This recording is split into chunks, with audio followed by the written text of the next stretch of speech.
Little Orange Plum. Hello everyone and welcome to Little Orange Plum. Today we are looking at a little subreddit called r/NotHowGirlsWork. So, let's start off. At the bottom we have, some females need to be tamed and trained.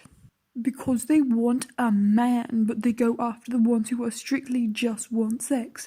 They don't ever mention long or short-term relationships while in the first stages. That's why so many failed ass relationships. No communication at all, just hookups.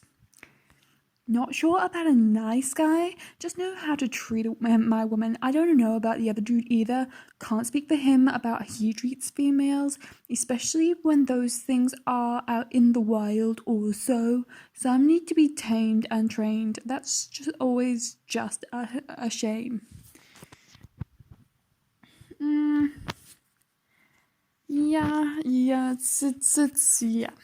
It's yet another typical you can't seem to find a girl who wants a serious relationship, you claim to want a serious relationship.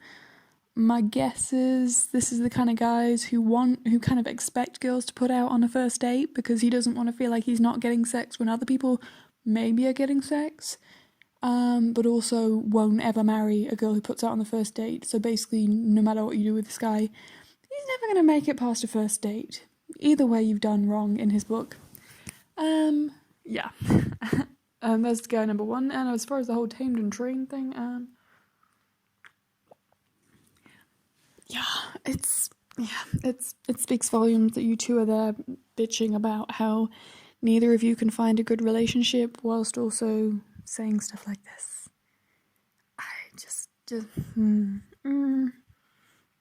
I mean, really, guys, it's one of those moments of where I have to wonder, do these people ever actually read anything that they write? Do they ever reflect on their own opinions? Is this going to be one of those things in a couple of years' time?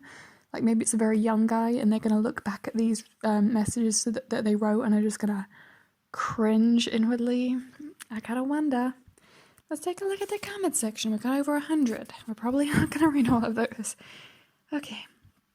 Females, we don't even need to get to the tamed and trained part to know that all they see women as animals. Yeah, that's a fair point. Yes, it does tend to be a thing of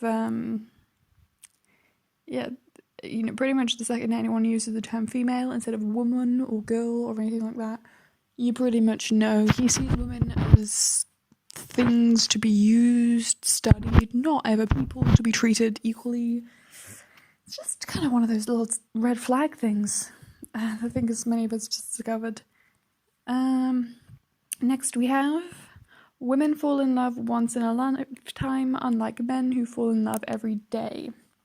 Well, that is news to me because I know a lot of girls who fall in love on a weekly basis with different guys, sometimes girls, on a regular basis. So we have, wife remarries her husband, she falls in love with him again after losing her memory. I mean, honestly, that could be a very cute story, like the idea of two people just being so perfect for each other that they can come together and under any circumstances, time and time again, they'll just always end up together. That's kind of sweet, but obviously it's about to get ruined. Of course you will want to stay in love with him. Women fall in love once a lifetime, unlike men who fall in love every single thing. Linda, honey, Linda, no. It's just, I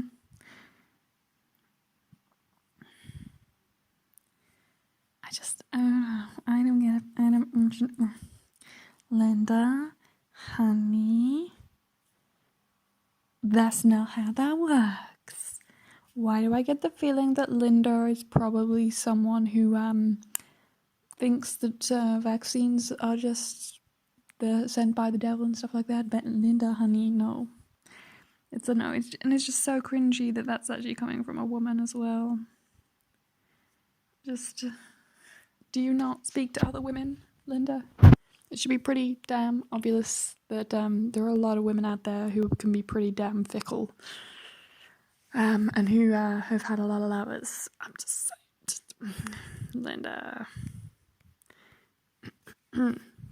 Next we have, this raises so many questions. It says, lady height. 4'11" to 5'3", demon. 4'4" to 5'8", spoiled brat. 5'9" to 5'11", psycho. 6 foot and up, a man. Yeah. Is this like a D&D manual? It literally just, it doesn't describe look like something like you would use to describe an actual person. It looks like how you describe monsters in Dungeons and Dragons.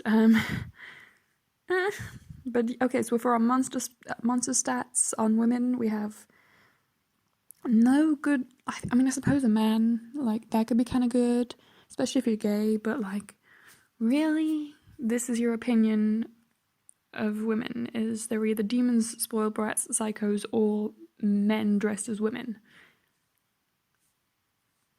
Just maybe try a little dick. That's my suggestion. If you're a man who thinks about this about women, try some penis. Okay, it's just a suggestion. I feel like maybe you'll have an easy time if you just start pursuing someone who's more, because the only not negative one in this list is a man. That's the only not inherently bad one. Try some gay dating. Just go on Grindr, try it, see how you feel about it. Like, maybe it'll help. I'm just saying.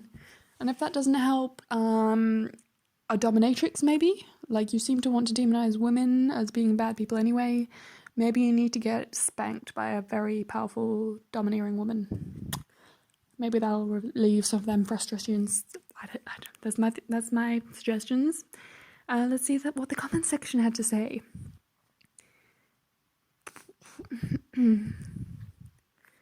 Wait, if I find a tall woman attractive, does that make me gay? Yeah, probably, most likely, apparently, I guess. It's not possible for women to like women that are bigger and stronger than them. You're probably gay. That's just how it is. Apparently. Women have it easier. He's basically saying that girls can't be depressed because they have an easier life. How do they have the easier life, bruh? Most women aren't logical enough to actually to be an actual doomer. They have it far easier in today's society than men ever have.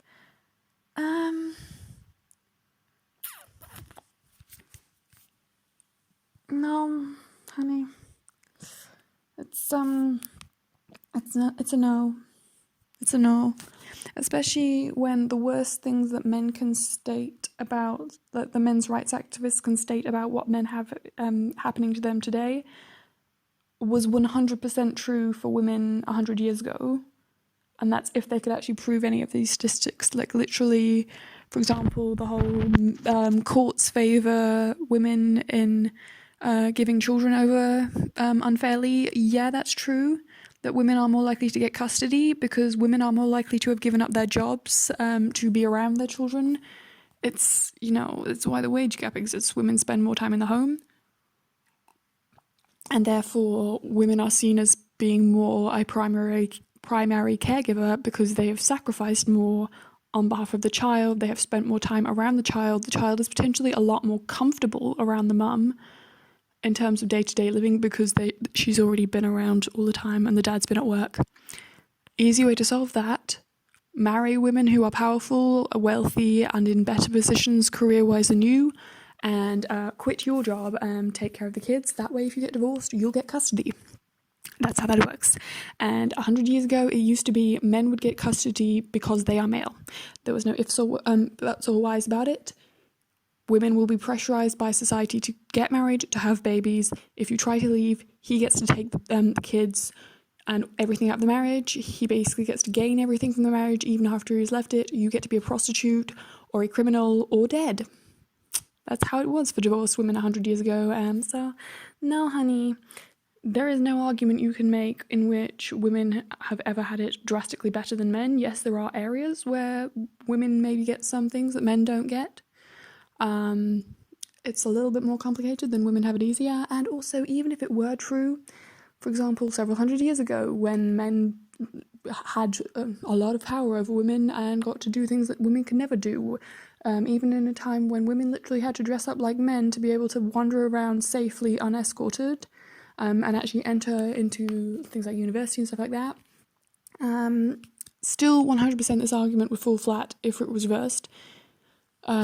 It's pretty obvious. If men were having things so much better in life, that does not mean you are not allowed to be depressed as a man. It does not mean that you don't get to have those feelings, because you can literally be a multi-millionaire with perfect health and have the easiest life possible, no real struggles, and still be depressed because you don't have anything in your life that makes it fulfilling. You just have everything handed to you, and you just happen to be a person who needs to feel like they have earned things, and just having stuff handed to you and just having it come to you easily makes you feel unfulfilled and therefore depressed.